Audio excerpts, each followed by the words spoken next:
കാര്യങ്ങളും എന്താ? നമ്മൾ നിസ്സാരമെന്ന് വെച്ച് കടന്നുപോയി, കണ്ടില്ലെന്ന് നടിച്ച് കടന്നുപോയ 6 കാര്യങ്ങൾ മാത്രമേ അന്ത്യവിധിയിൽ ഞാൻ നിങ്ങളോട് ചോദിക്കുമെന്ന് ക്രിസ്തു പറയുന്നുള്ളൂ. എന്താ 6 കാര്യങ്ങൾ? ഞാൻ വിശന്നു, നിങ്ങൾ എനിക്ക് ഭക്ഷണം തന്നു. ഞാൻ ദാഹിച്ചു, നിങ്ങൾ എനിക്ക് കുടിക്കാൻ തന്നു. ഞാൻ പരദേശിയായിരുന്നു, ഞാൻ നഗ്നനായിരുന്നു, ഞാൻ തടങ്കലിലായിരുന്നു, ഞാൻ രോഗിയായിരുന്നു.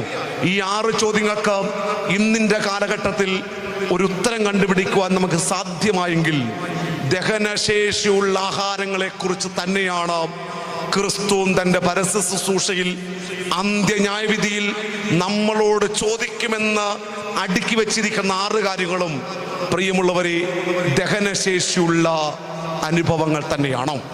ഇതിനെ തലമുറയിലേക്ക് കൊടുക്കുവാൻ നമുക്ക് സാധ്യമാകുന്നുണ്ടോ? അവിടെയാണ് ക്രിസ്തു സന്നിധിയിൽ നാം ആയിരിക്കുമ്പോൾ, അവൻ്റെ കരവലയത്തിലാണ് നമ്മൾ